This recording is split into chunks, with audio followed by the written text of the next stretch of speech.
Olha só, vamos começar então a tratar daquele tema que eu passei já há um tempo, há umas 2 semanas, retomei hoje durante o dia, botei material novo lá e também, tá tanto na pasta quanto aqui também no grupo, né. Vamos dar uma olhadinha aqui em português primeiro, é um texto clássico do Natal e tem pano para manga, né, nesse texto aí, não é nada assim tranquilo não. Isaías 7,14 é um texto que nós conhecemos bem, e ele tem polêmica, né, do ponto de vista linguístico, do ponto de vista de interpretação, dependendo do lado que você está, você vai ter uma dificuldade, ou não, né, para poder estar trabalhando aqui essas questões aqui. Então, olha só, o Isaías 7,14, na Nova Almeida Atualizada: "Portanto, o Senhor mesmo lhes dará um sinal. Eis que a virgem conceberá e dará à luz um filho, e lhe chamará Emanuel." Texto conhecido, toda época de Natal a gente vai ler esse texto, vai falar, tem peça na igreja, tem cantata, as criancinhas ficam recitando o versículo, ati-cuti-cuti, coisa linda, né? Para quem não sabe aqui, o Davi Monteiro vai ser pai, ele vai ter as gêmeas que já vão nascer, as gêmeas Eresilda e Eregilda, né? As 2 gêmeas vão nascer esse ano, se Deus quiser, né. Tô vendo, é Eresilda uma só, é uma só. cara, tem que ser gêmea, cara, para ficar gostoso, né. Eresilda e Eregilda. Elas vão falar lá na frente, né, na igreja lá, vão ler esse versículo, vão falar lá, Ah, né, vai ficar tudo vai bonito falar em no línguas desde pequena. vai falando língua, né, Pequena, vai ainda não falando sei o sexo. hebraico aí. Vai entrando do ripa-ripa, né. Então olha só: "Portanto, o Senhor mesmo lhes dará um sinal, eis que a virgem conceberá e darás à luz um filho, e lhe chamará Emanuel", não é? Todos sabemos que o problema aqui está aqui, ó. Vocês assistiram o vídeo do debate, eu sei que vocês assistiram, eu sei que vocês fizeram anotações, aquelas anotações que eu pedi para fazer. Coloquei um vídeo curto hoje, um cortezinho lá para vocês também acrescentarem, e vamos falar um pouquinho sobre isso. Para vocês verem e terem uma ideia de como a coisa não é simples, né. Às vezes fazer exegese, ela pode resolver problemas ou pode não resolver, ela pode criar outros problemas, né. E a gente vai ver aqui um clássico exemplo disso, tá.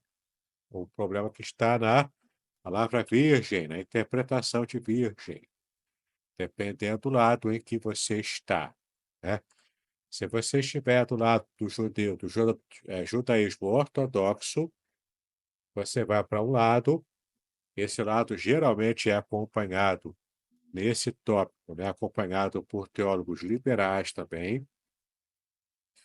Se você está do lado, cristão, ortodoxo, cristão, não é, tradicional, você vai para outro lado diferente, você vai seguir a opinião tradicional do texto bíblico, inclusive acompanhando a forma de interpretar dos cristãos da igreja do primeiro século, né, da igreja originária.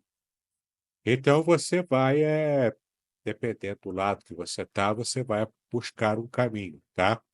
Mas não é um caminho tão simples assim. Por quê? Porque aqui temos uma controvérsia, temos algumas pistas aqui que o próprio versículo traz, no próprio texto, né, mas a principal controvérsia é com a palavra virgem, é a tal controvérsia alma betulá. Você que assistiu o debate, você fez anotações, você quer falar o que que você anotou aqui? É só pedir aqui e falar. Pode falar agora aí. Você que fez anotações e assistiu aquele debate há 2 semanas atrás. Você teve 2 semanas para ver o vídeo. Você viu? Fala para mim aí. Pastor, eu fiz umas anotações, só tô esperando o computador ligar aqui. Espera aí. Tá bom, roda a manivela aí, deixa ele ligar. Além do Davi, mais alguém fez anotações? Hein? Eu anotei aqui, pastor, que eles Diga aí. ficam numa discussão sobre a tradução, né? Sobre se é só uma moça jovem com a idade de casar ou se é realmente uma mulher virgem. E, e aí eles ficam nessa discussão eterna ali sobre É, isso. é E quase eles não tão chegam a, eterno, e eles não chegam a nenhum acordo. Mas eles ficam quase, ali, ó, cada um coloca o seu lado é, e vai, né? Mas assim, achei bem interessante essa diferenciação do termo no Almar hebraico, e Betulá, né? é, Que Almar seria uma moça jovem e Betulá seria mais o termo técnico para virgem, isso. né? Agora, essa discussão é quase tão eterna quanto a discussão da predestinação e livre-arbítrio, né? O Uhum. povo fica se matando aí por causa disso, e não tem nada a ver, né? Se você for pensar mesmo do jeito bíblico, não há discussão, o que há é convergência. No É, eu caso tinha da. eu até Ah, pesquisei, pastor, eu até pesquisei em outros lugares também, né, e sim, aí que eu tô tentando achar o texto, e aí eu não lembro se é em Joel que usa a palavra betulá, mas no caso não é para virgem. Aí tem é outro essa sentido, não é? é, Perfeito, a gente pode até tentar fazer uma busca aqui, mas é tranquilo, né? Você conseguiu anotar isso também. Tá bom, você já conseguiu rodar uma manivela aí? Já chegou o computador, não? as anotações que eu fiz aqui foi só em relação à parte do Messias, né, que ele porque eles chegam a tocar no assunto falam disso, né, dessa questão É, da Betulá, tal, e aí depois o judeu ele tenta trazer a ideia de que o Novo Testamento é uma forçação para dizer que é o cumprimento, tal, aí fala sobre Jesus, diz que a Taná e também a Torá oral, né, não aponta para o não aponta Jesus como Messias, porque tem explicações melhores sobre alguns textos, inclusive desse aí e tudo mais. Foi basicamente isso, eu nem anotei muita coisa não. Eles não concluem que Jesus seja o Messias por conta disso, eles falam que aí, né, é no essa vi esse menino, né, que nasceu, tal, que se chama Emanuel, ele é uma criança que nasceu ali, não se trata de uma profecia, porque está fora de contexto, enfim, é o filho de Isaías. o filho de Isaías, que é para poder, acalmar ali, né, para poder animar ele, não sei o quê. Então foi basicamente isso que eu anotei aqui. É, basicamente isso mesmo, a discussão, né? Aqui tem um pouco mais de forma de adensar. Alguém mais viu o debate? Além da Michelle, a nossa monitora, além de Davi, o herege da turma. Deixa eu ver. Nicolau, você viu ou tá passando mal? Nicolau, cadê Nicolau? Tá aí? Nicolau tá vivo, Nicolau? Ih, rapaz, Nicolau tá pra lá de Bagdá. Marcos Roberto, você viu, Marcos? Viu o debate? Não? Veja-me Também tá aqui. para lá. Oi, Não vi diga não, aí. senhor pastor. Não vi não, senhor. Estou em falta. Estou em falta Tá em mesmo. falta. É, pois é. Você está me devendo muito dinheiro. Deixa eu ver. Ah, Thailza, você viu o debate, Thailza? Pastor, eu ouvi sim, mas eu não fiz Não nenhuma entendeu nada. anotação, não. Vai Não. entender alguma O que eu coisa? entendi, é Ah, isso que Michele falou, da Virgem, daquela parte de ela ser nova e não sim. ter essa parte que eu vi, não ter ainda menstruação, Então, e a você outra entendeu parte, tudo o que Michele entendeu. isso aí. Tá certo. Mas Michele sabe disso? Não, Não sabe não, né? Tá sabendo agora. Então tá bom. está sabendo Ô é pastor, isso. Diga.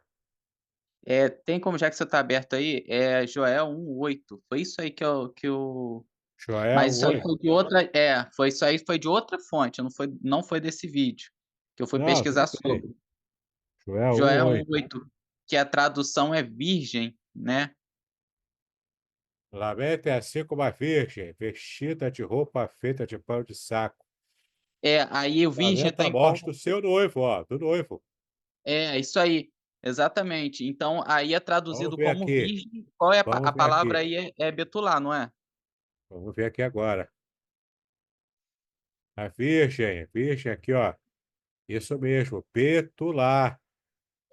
Porque os Betulá judeus aqui, ó. lá Tá aqui embaixo, ó. Betulá, virgem. porque os judeus, eles argumentam, né, pelo Aqui. menos aquele judeu lá, esqueci o nome dele. Ele Eu argumenta esqueci também. que ele argumenta que toda vez que aparece a palavra betulá, ela significa virgem. E aí, no caso, a É, gente tem mais um ou exemplo, menos. É, né. aqui não é, você já viu que não é. Então foi até um texto que eu já achei, né, para segurar comigo. Porque, É, assim, aqui, esse ó, texto aqui tá aí como virgem, é Betulá, entendeu? só que virgem é essa que tem noivo, né.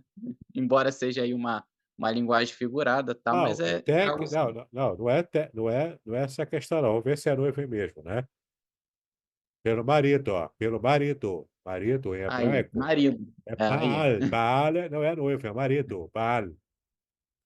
É justamente Baal, o deus Baal da Bíblia, né? As mulheres chamavam os maridos de meu senhor, meu Baal, entendeu? Hoje o pessoal faz diferente, né? O pessoal quer chamar a mulherada aí de minha senhora, né? Só que tá errado. De acordo com a Bíblia, as mulheres é que tem que chamar a gente de meu senhor, que é Baal. Baal é marido, tá? Literalmente, ó, proprietário, marido, senhor. Tá vendo? Numa cultura patriarcal, o marido era o proprietário da esposa, porque ele pagou o dote por ela, ele comprou a esposa, entendeu? Ele pagou o dote. Então, culturalmente, embora a mulher seja igual, a gente já viu na aula passada isso aqui, né? A mulher é igual, ela não é inferior ao homem. Tudo isso aí a Bíblia já deixa claro. Mas, do ponto de vista cultural, especialmente após o pecado, o homem dominou tanto numa cultura patriarcal que as mulheres chamavam os seus maridos de meu Baal, de meu proprietário, meu senhor, e tinha mesmo essa cultura, as mulheres serem muito subservientes, o que não é propriamente o plano original de Deus, mas acabou se tornando assim por causa do pecado, tá? E é uma luta, né, para a gente vencer isso, para os homens entenderem que não é assim que funciona, nunca foi plano de Deus que a coisa fosse desse jeito, mas a má compreensão já era desde a época bíblica, já era antiga, né? Essa má compreensão. Então, ó, proprietário, marido, aqui também pode ser cidadãos, habitantes, governantes, senhores, substantivo de relação usado para caracterizar o mestre dos sonhos, ou o senhor mesmo usado para deuses estrangeiros. E o pior deles era o próprio deus Baal, né? Que era chamado mesmo de senhor, tá? Então, Baal em hebraico é senhor, aquele deus cananeu, né, Baal? Muito bem, então você já vê aqui que aqui é traduzido como marido, porque de fato é Baal. Então, como é que pode uma mulher virgem, betulá, mas sendo esposa de um marido? Aqui tem algumas questões da cultura que podem nos ajudar a compreender, porque fazer exegese não é só estudar hebraico e ver a parte linguística, também é a maior parte. A maior parte da exegese é estudar a linguística, é estudar as palavras, é fazer a exegese gramatical. Mas uma grande parte, e a parte muito importante da exegese, você faz em português mesmo. A maior parte, aliás, da exegese, você faz em português mesmo, comparando versões e estudando textos que vão te dar informações histórico-culturais. Então, estudando a cultura, você vai compreender o pano de fundo de muitos versículos, porque Sim, tudo que pastor está por Davidson. trás de um texto, entendeu? Diga aí, quem quer falar? Michele. O que eu achei Fala aí. interessante foi que eles ficaram muito tempo discutindo sobre o significado das palavras. E aí, quando, por exemplo, eles falam que Almar se refere a uma moça jovem em idade de se casar, e não Sim, refere-se à mulher virgem. Sendo que, se a gente for ver o contexto histórico, a mulher naquela época para se casar era quando ela se tornava moça, né, formada, as lá regras para desciam, 11, 12 anos, por aí. isso, as regras desciam, ela já estava apta a se casar, né? E Sim, aí senhora. ela já, então você automaticamente entende pela própria cultura que Que ela ela era era virgem. virgem, É, que ela é, era é, virgem, era né? uma Se ela, compreensão tácita. sim, que ela era virgem. Se ela já estava na época de se casar, ela automaticamente já era virgem, Até né? porque E homem nenhum se casava com mulher que não fosse virgem. sim. Entendeu? O pai Então, da noiva, para mim, esse debate fica até um pouco assim, porque eles ficam querendo provar que o Messias não era o Messias. Eles é ficam só uma tentando questão arrumar de. qualquer É, artifício para provar isso. é, Então, assim, é na minha uma. cabeça não fazia muito sentido essa discussão, Agora, porque se você vai para o contexto histórico-cultural, é isso Almar aí. significa que ela era uma menina virgem. Subentende-se que ela fosse virgem por ser muito novinha, não é? E lembrando que naquela época a cultura, especialmente para a mulher, não era como hoje, que a mulherada avança, a mulherada, né, anda quase nua na rua. Não é assim, não era assim.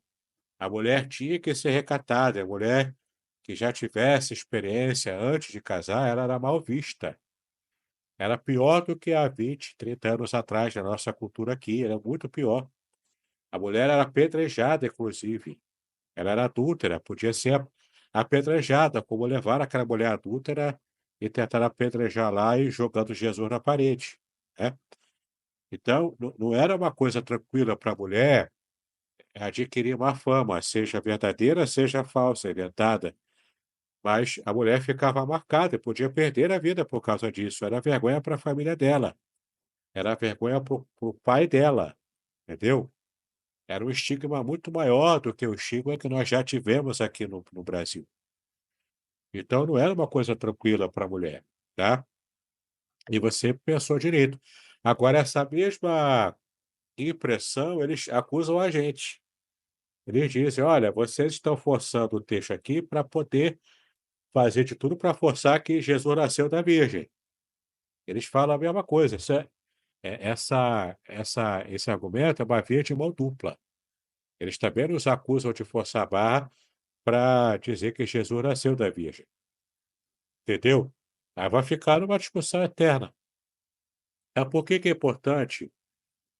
Por que que é importante a gente levar em conta e tratar disso aqui, tá? Essa questão tem um fundo apologético e até missionário também, evangelístico. Por que que eu digo isso? Porque tanto os judeus ortodoxos quanto também teólogos liberais vão usar esse tipo de argumentação para criticar a nossa fé no nascimento virginal de Jesus. Entende? Ele nasceu de uma virgem, né, que no caso é Maria. Eles vão usar isso para criticar a nossa fé. Então, você saber defender, inclusive usando a língua hebraica, é fazer apologética, é fazer a defesa da sua fé. Além disso, tem uma questão missionária também, porque se você consegue trazer argumentos para um judeu ortodoxo, seja aqui no Brasil, seja em Israel, seja em qualquer lugar, né? Mas um judeu que tem a mente já voltada para a interpretação ortodoxa. Mas se você coloca a pulga atrás da orelha e se ele for sincero, quiser buscar por ele próprio, pode entrar aí o caminho da conversão dele para Jesus como Messias, entende? Então também é uma questão que envolve também o trabalho de evangelização e missões, além de uma questão apologética também, tá? Então é importante você levar a sério esse tipo de estudo, porque não é só dando folhetinho e dizendo Jesus chama eu também, que você vai evangelizar um judeu ortodoxo ou vai evangelizar alguém que já está totalmente com a mente cauterizada pela teologia liberal. Não é assim, entendeu? Para você poder fazer a evangelização, você tem que ter argumentos. E eu estou aqui para te ajudar com isso, com os argumentos que envolvem a língua hebraica e a cultura judaica antiga também, do primeiro século. Por quê? Porque a cultura judaica também é uma questão importante para você interpretar. Você vai levar isso em conta na sua exegese, na sua interpretação, tá? Mas vamos voltar lá para Isaías 7,14, que é o nosso texto base. Tem algumas coisas legais para deixar para vocês. Eu já coloquei lá no grupo e também na pasta. Coloquei lá bastante material sobre o assunto para vocês não ficarem vendidos na situação, né? Então, voltando aqui para Isaías 7,14, a gente está vendo aqui que a questão é a palavra virgem. Vimos aqui, ó, que a palavra que aparece no original hebraico não é betulá, como nós já vimos, mas é a palavra alma, tá? Alma em hebraico, alma aqui, ó, alma. Virgem, mulher jovem, em idade para casamento, moça ou recém-casada, na ocorrência pela qual possa ser provado que esta palavra designa uma mulher que não é virgem. Isso aqui quem diz é o Ditat, é o Dicionário Internacional de Teologia do Antigo Testamento. É um calhamação assim, ó, enorme, né? Assim, tijolão assim que dá para colocar em pé ele sozinho na sua mesa, né? É um dicionário muito completo de teologia do Antigo. Ele é muito completo, ele é muito rico. E o autor, né, de modo resumido aqui, pegou uma frase dele que diz: do ponto de vista cultural e até linguístico, é forçação de barra dizer que aqui não se refere a uma mulher virgem, tá?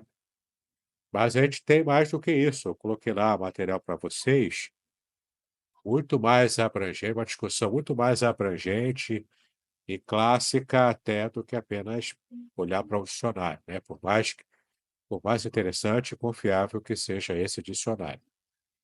Mas olha só, eu botei um material lá, além da minha própria exegese resumida, de modo muito resumido, né? Coloquei lá, mas eu coloquei também um trabalho de um judeu que havia se convertido ao catolicismo, depois se desconverteu e voltou a ser judeu ortodoxo, e até morreu como judeu ortodoxo, dando algumas contribuições do ponto de vista cultural, especialmente do cristianismo do primeiro século, sob a visão judaica. E, então, isso é uma contribuição muito importante. É um cara chamado Geza Vermes. Ele morreu agora em 2013. Bom, morreu recentemente, né? Ele teve uma contribuição muito forte sobre o cristianismo, né, da época do primeiro século, do ponto de vista do judeu, tá? Ele que levantou essa bola da controvérsia Almar-Betulá, ele levantou isso e ele é um dos críticos do cristianismo, tá bom? Ele é como sendo judeu ortodoxo firmado até o fim da sua vida, então ele é um crítico do cristianismo. E levanta algumas críticas que são interessantes. A gente não concorda, porque a gente assumiu a vertente dos evangelhos, assumiu a interpretação dos evangelhos. Tem horas ali que ele força a barra, mas eu coloquei para vocês um capítulo inteiro do principal livro dele, que ele discute esse assunto, tá bom? Eu coloquei ali o capítulo inteiro e fiz algumas marcações. Eu coloquei ali algumas pinturas ali de partes importantes para você conhecer também a argumentação que ele faz contra a visão cristã de Jesus ter nascido de uma mulher virgem, tá? A gente não vai concordar, eu digo, que vocês são hereges, seminarista é tudo herege, então eu tenho que ter muito cuidado quando eu trago aqui material que vai contra a nossa fé. Tem que ter cuidado, porque vocês vão querer tudo copiar e fazer igual, né? Então, não é para aceitar a argumentação do judeu ortodoxo, pelo amor de Genésio, tá? Não é para aceitar isso, mas é para você conhecer a argumentação e saber refutar, tá legal? Quando eu coloco material aqui de seitas aqui, de religiões diferentes, eu faço isso tremendo na base, né? O medo de vocês quererem aceitar isso aí e fazer igual. Davi, principalmente, né? Davi adora uma novidade dessa. Ele fica louco quando fala essas coisas, né, Davi? A Enfim, minha área né? é a minha área de interesse, né, fazer o quê? Pois é, o seu campo de interesse é a heresia, né? Então tem que ter muito cuidado. Mas vamos para o texto, né? Vamos para o texto hebraico para você ter assim, uma boa percepção, né, de como está o texto. Vamos aqui para o texto hebraico, né? Lahem, veja, olha só, né? Está chamando a sua atenção. Lahem é uma interjeição em hebraico. Iten Adonai hu lachem, tá bom? Hu lachem. Ot. Ot é sinal, tá bom? É sinal. Então, o mesmo Senhor, ele próprio, vai dar um sinal. Preste atenção, ele próprio vai dar um sinal. Ot. René ha-alma. René, eis que, mais uma interjeição, a segunda interjeição no versículo, eis que ha-alma, a virgem, ou a moça nova, né? A moça, a jovem. Tem também outra palavra hebraica para jovem, ou moça, que é Nará. Nará significa jovem, moça, uma, uma donzela, né? Que também, pelo contexto cultural, pela própria ampliação semântica, tanto de Nará quanto de Almá, até de Betulá, na ampliação semântica, você acaba percebendo aqui que subentende-se de que essa moça, essa jovem, essa donzela, ela é uma virgem, tá? Então, aqui está subentendido, não tem que explicar muito, não tem que debater muito. Do ponto de vista cultural, de fato, tanto Nará, quanto Almá, quanto Betulá, está implícita a virgindade dessa moça. Tem algumas questões da própria discussão desse tópico que o judeu levanta, o judeu ortodoxo levanta, mas isso é fruto de uma interpretação, de uma evolução medieval, que é a questão de que na cultura judaica tem duas compreensões sobre virgindade. No vídeo que eu coloquei hoje lá, o cortezinho pequeno, né, que eu coloquei lá com o doutor Rodrigo Silva, você vai ver ali que ele explica essa questão, porque levantaram essa bola de que um judeu lá em Israel levantou essa bola para um dos caras dos podcast ali. Ele lança a pergunta para o Rodrigo Silva e ele dá a resposta correta. Essa compreensão dupla do conceito de virgindade, ela surgiu na Idade Média. Nada há de se comprovar de que, na época do primeiro século, ou mesmo no Antigo Testamento, também havia a vigência dessas duas interpretações. Não se dá para comprovar isso. Só que se dá para comprovar que, de fato, hoje em dia, na interpretação judaica tradicional, ortodoxa, há duas formas de você entender virgindade. A forma tradicional, que a gente entende também, que é a moça que não teve conhecimento sexual, não teve iniciação sexual, não está madura para isso, então, por isso mesmo ela é virgem. E era nesse ponto que, do ponto de vista bíblico, quando a moça era dada em casamento, na noite de núpcias, tinha que pegar lá o lençol sujo de sangue, mostrar para todo mundo ali na hora do casamento. O pessoal está na festa, os noivos estão lá na noite de núpcias, no quarto separado, claro que é tudo fechado, né? E A noiva tinha que mostrar para todo mundo: "Aqui é o sangue, ó, comprovando, eu sou virgem mesmo".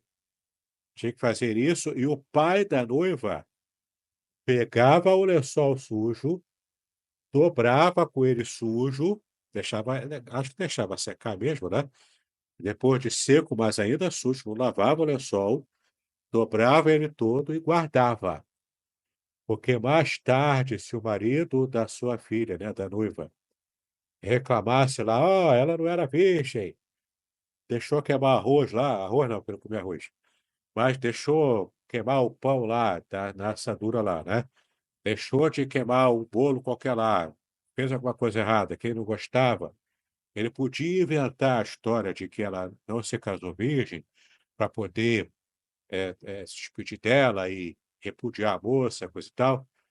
O pai levava lá para os anciãos lá na porta da cidade: "Olha aqui, isso é mentira, aqui o lençol aqui da minha filha está sujo de sangue até hoje, eu comprovando aqui que eu dei ela virgem, que eu vigiei bastante para ela não se perder, e o fulano de tal se casou com a minha filha virgem". Era assim que funcionava, isso era um tabu muito grande na época, né. Então era coisa muito séria, pai dar a filha e comprovar que ela era virgem, isso era um tabu, social muito sério, tá. Muito bem, então, René ha-alma hará ve-ioledet per ve-karat shemo Immanuel, né, então Emanuel aqui, tem 2 formas de escrever Emanuel, né, Mas é Immanuel separado, como está aqui, como aparece no texto 17:14, e também alguns escrevem Emanuel tudo junto, tá, como se fosse uma palavra só, tanto faz, não tem erro aqui não. É só uma forma diferente de se grafar o título Immanuel, né, Emanuel, tá legal? Então você já viu o texto aqui, você já sabe a tradução, tá, cara quer saber, né. Agora vamos fazer o seguinte, eu vou mostrar para vocês aqui, que aqui no Strong, né, aparece só para betular, para Almar aparece várias formas de você traduzir, e tá correto. Mas para betular só apareceu aqui virgem, né. Mas vamos dar uma olhadinha aqui, eu vou trocar aqui o esquema. Vamos dar uma olhadinha aqui, tem algumas coisas interessantes, eu estou aqui aberto a palavra petular no Bible Hub, né, que você já conhece, eu já mostrei para vocês, Bible Hub. Abri aqui no dicionário Strong um pouco mais encorpado, né, do que o que está lá no no The Word. E isso você pode fazer também, tá, você pode buscar, no Bible Hub, em outros lugares, eh, o mesmo código Strong, mas um pouco mais encorpado, né. Então eu coloquei aqui, ó, o código é 1330, você tem aqui betular, é virgem literalmente, né, betular aqui, ó. Aqui você tem algumas explicações sobre essa palavra, ó. Ela procede de partenos, do grego, é assim inclusive traduzida na Septuaginta, né, betular é sempre traduzida como partenos, e curiosamente Isaías 7:14, que aparece almai, não betular, mas na Septuaginta também é traduzida como partenos, que aqui não tem sombra de dúvidas, é também essa questão da virgindade, né. Eu estava falando aqui das 2, acabei esquecendo, das 2 formas, judaicas de interpretar a virgindade. A outra forma, a primeira forma é a clássica que a gente conhece também, é a moça que não teve, relações sexuais ainda, portanto virgem. Mas a segunda forma judaica, e essa foi acrescentada nos idos lá da Idade Média, não fazia parte da compreensão, natural na época do Antigo Testamento e mesmo do Novo, que é a jovem que, mesmo já sendo noiva, ou mesmo até já casada, mas não esteve menstruando ainda. Então, para poder ser considerado uma mulher, ela tinha que já ter menstruado 3 vezes em sequência, em 3 meses seguidos. É para poder, na cultura judaica, considerá-la como mulher e não mais uma jovem donzela, entendeu? Ela já estaria já em condições, inclusive, de ter as relações sexuais dela. Então, é possível, do ponto de vista cultural, dentro dessa cultura já da época medieval, que teve essa compreensão, já é possível você entender, então, que uma moça, estando casada, já tendo relações sexuais com o seu marido, mas por não haver menstruado ainda e, portanto, não podendo engravidar, ela ser considerada virgem ainda desse ponto de vista, entendeu? Então, essa é uma forma também que surgiu na época medieval e que os judeus ortodoxos que levam em conta a Torá oral, que é um texto medieval, tá? Então, levando em conta aí, eles entendem que a Torá oral, que eles chamam em hebraico de Torá Shebel Peh, ela tem tanta autoridade do ponto de vista espiritual e de palavra de Deus, né, inspirada por Deus, quanto a Torá escrita. Para nós cristãos, é só a Torá escrita que conta. A tradição judaica, ela conta como estudo cultural, como uma forma de interpretação rabínica, né, judaica, mas para a gente não é palavra de Deus, é apenas um adendo cultural para se estudar e até levar em conta na exegese. Mas não tem poder de palavra de Deus, não tem peso de palavra de Deus. A Torá escrita tem. A Torá de Moisés, escrita lá, o Pentateuco, é a palavra de Deus, tá? Tem peso de palavra de Deus escrita. Mas a Torá oral, não. Para a gente é só a tradição judaica e tem bem menos peso do que para eles, né? Para eles é o mesmo peso, é exatamente igual, tá? Então, olha, Pastor, oi, diga, Davi. mas então essa conclusão, né, de que é possível ser uma betulá, mesmo já casado, Casada e mesmo já tendo relações com o marido. essa conclusão aí é baseada só na Torá oral, não é isso? Só na Torá oral, na tradição judaica de origem medieval, Ah, entendi. entendeu? Muito bem. Então, ó, só para tentar fechar aqui, né? Betulá, que é traduzida para a Septuaginta como Partenos. Este termo grego é usado na Septuaginta e no Novo Testamento para traduzir Betulá, carregando um significado semelhante de virgindade e pureza, tá? O termo Betulá, o uso dela, né? O termo Betulá refere-se principalmente a uma jovem em idade de casar que é virgem, tá? Que está atrelado a essa ideia de virgindade. É usada para denotar a pureza e o estado de ser solteiro. Na Bíblia hebraica, Betulá é frequentemente usada em contextos que enfatizam a virtude e a inocência de uma mulher que não conheceu um homem, antecedentes culturais e históricos. Na antiga sociedade israelita, a virgindade era altamente valorizada, especialmente no contexto do casamento. Uma betulá era frequentemente vista como um símbolo de pureza, e esperava-se que fosse virgem na época do seu casamento. O conceito de virgindade não era apenas um estado físico, mas também carregava implicações sociais e religiosas significativas. A preservação da virgindade estava frequentemente ligada à honra da família e à fidelidade pactual de Deus, tá? Então tem mais informações aqui, tem inclusive outros dicionários, aqui pega até, ó, no PTB, né, que é Brown Driver Breaks. Eu tenho ele aqui em inglês, ele é muito bom, tá? O PTB, o dicionário, excelente também. Ele também traz aqui, ó, o árabe, traz aqui o próprio hebraico tardio, o hebraico traz o assírio, tem muita coisa aqui, né? lá no começo mesmo, né, da palavra, a origem da palavra, vê toda a origem dela aqui. Ele faz aqui um comentário bastante extenso, com outras passagens. É bem interessante isso aqui, né? Tem uma concordância exaustiva de Strong, tá?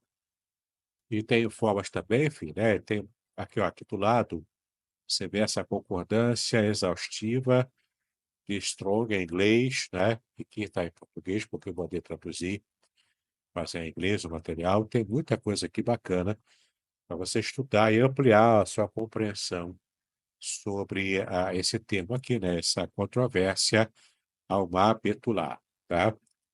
Bom, aqui é a minha exegese simplificada, já está disponível lá, você pode pegar, se você se interessou pelo assunto.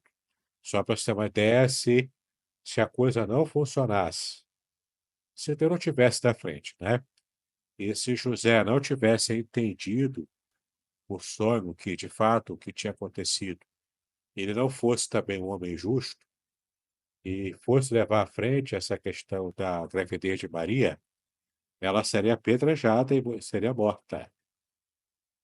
Porque, inclusive, a própria acusação da tradição judaica antiga até é de que Maria traiu José, sendo noiva dele, não podia ter relações com José ainda, nem com outro homem, mas já tinha um compromisso como se fosse casada, ele também, e ela então seria considerada adúltera. Como adúltera, ela seria apedrejada, entendeu? Então, por que que José intentou sair, pegou seu banquinho e saiu de mansinho? Por quê? Porque ele não queria que ela fosse morta. Ele amava Maria. E até que tudo aquilo se esclarecesse, até que ele entendesse o que estava acontecendo, no sonho que ele teve com o anjo, até que ele entendesse tudo, a intenção dele era não acusar Maria, sair de fininho, porque se ele não tivesse na cidade, não haveria acusação, e não, então nada aconteceria com Maria. Ele se sacrificaria saindo da sua vida, da sua cidade, para poder preservar a vida de Maria. Você vê como ele era um homem justo, um homem bom, não é? Ainda mais depois que ele entendeu o que de fato estava acontecendo, então ele deu todo o apoio e, de fato, foi um homem abençoador, né? Vale um sermão, vale um estudo biográfico só sobre a vida de José. A gente fala muito pouco dele, ele só fala de Maria, né? Ainda mais Davi Monteiro aí, que é devoto, né? Só fala de Maria. Fala de José também, né? Ele tem uma história muito bonita também, tá? Mas tá aí, ó, a exegese, de modo bem resumido. Você vê aqui, ó, parte do trabalho de exegese, ó, contexto histórico-cultural, tá vendo? Tem que fazer. Se não fizer, a exegese não está feita. Depois, análise linguística, né, do texto hebraico. Coloquei aqui até com interação para quem ainda está perdido na casa do pai. A questão da Septuaginta, a Betulá, manuscritos do Mar Morto, eu também levei em conta. Coloquei algumas versões aqui, inclusive a Bíblia Judaica Completa, que ela é muito bacana. Agora, a Bíblia Judaica Completa, por causa da tradição judaica, ela traduziu como jovem mulher.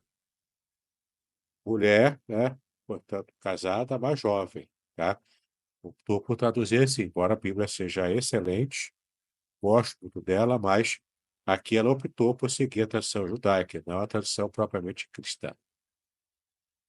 Várias textuais, aqui tem pouca coisa, mas você pode olhar.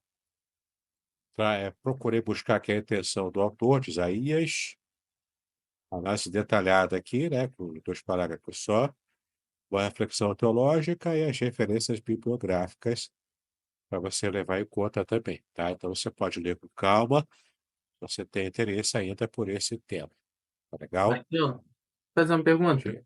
Diga. Então, Patenos sempre vai significar virgem, né? Parteros, é grego, Parteno. sempre É. Sempre vai significar, não é isso? isso. E dependendo do contexto, pode ter uma mudança, né? Porque o senhor do texto é o contexto. Aham. Não, Mais do que o não, eu tô, significado semântico do dicionário, Você tem que levar em conta o contexto, é o que dá realmente o tom da palavra, tá? Mas nesse texto aí é isso, né? Nesse texto aí. Alma é mulher jovem que subentende-se ser virgem, Mas entendeu? os judeus que traduziram, no caso, que fizeram, né, a Septuaginta, Para a Septuaginta eram os judeus, não eram cristãos, porque a Septuaginta foi feita judeus antes do convertidos, né? cristianismo, eram judeus ortodoxos, Judeus ortodoxos. Então, judeus helenistas que tinham, que gostavam do grego, quiseram preservar na língua grega o texto hebraico, e então traduziram, é uma tradução interpretativa. Eles interpretaram, portanto, que a Alma ali, naquele contexto, é virgem, porque eles botaram o petular, e aí entendeu?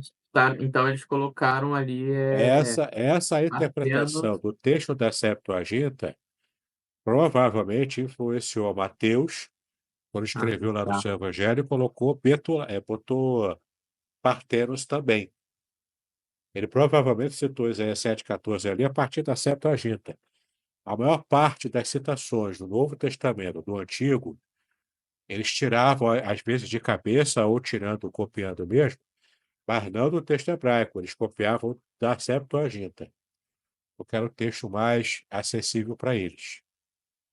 Então A eles boa já eles parte. também entendiam, então eles também entendiam, né, que Eles era interpretaram como virgem. interpretado como virgem mesmo, né? Então, Exatamente.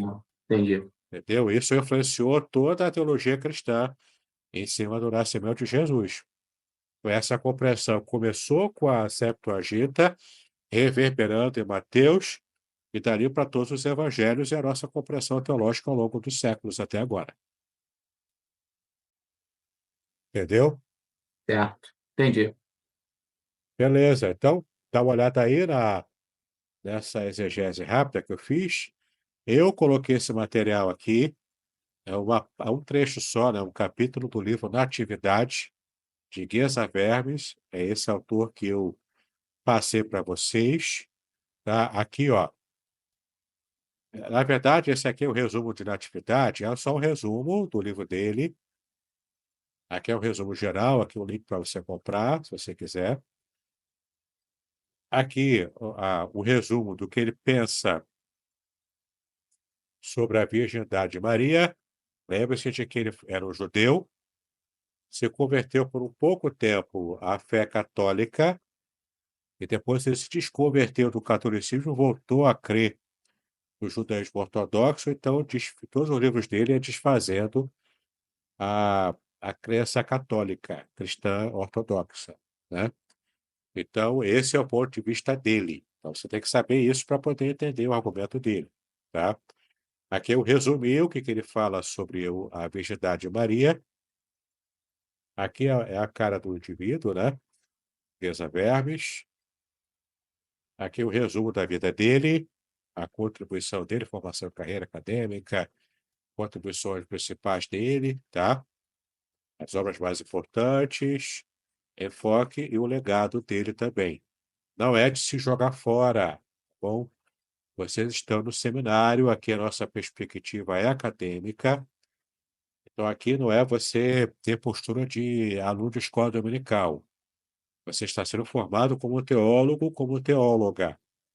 Então você tem que começar a enxergar, inclusive, vozes dissonantes da nossa, enxergando o ponto negativo e o ponto positivo e comer espinha. Entendeu? Comer espinha não, comer peixe. Você pega a espinha e joga fora, deixa a espinha que o Davi come, porque o Davi gosta de heresia, mas você come a carne do peixe só. Não é? Então, as conclusões dele não dá para a gente concordar, porque a nossa perspectiva é cristã. Mas nem por isso tudo que ele fez você joga no lixo. Não, aí você está sendo infantil. Aí você está sendo não acadêmico, entendeu? Você tem que saber ler tudo e reter o que é bom. A própria Bíblia diz isso, né? Examinar tudo e reter o que é bom, tá? Então, leve em conta, esse aqui é o livro dele, que eu coloquei aqui também, está lá na pasta, e no grupo também. Está aqui o capítulo. Aqui, ó, o capítulo que eu botei aqui, ó, porque inclusive foi de gosto para você saber citar. você quiser citar para algum trabalho, né? Eu sempre faço assim. É o capítulo 5, a Virgem e o Espírito Santo. Aqui na perspectiva de um judeu ortodoxo, mas você percebe que a forma de citação é a forma católica, porque o judeu coloca o texto bíblico com 2 pontos. Nós colocamos com 1 ponto só. A católica separa capítulo de versículo por vírgula, tá? Então você percebe aqui que a própria editora, né, a própria editora é a Record. Então a Record ele vai buscar o jeito católico de editar, né? Então eles fizeram assim. Então tá aqui, ó, pintado de amarelo, algumas partes que eu achei interessantes. Se vocês um dia forem usar isso aqui para algum trabalho, para alguma estudo exegético, é legal para você levar em conta isso aqui, tá? Pega lá, são 20 páginas da perspectiva de Geza Vermes. Eu sei que Davi vai adorar isso aqui. Davi vai lamber os beiços de tanta heresia que ele vai ler, né? O Davi é um cara que é gourmet de heresia, né, Davi? Gosto muito, Heresia, gosto muito. Davi é gourmet.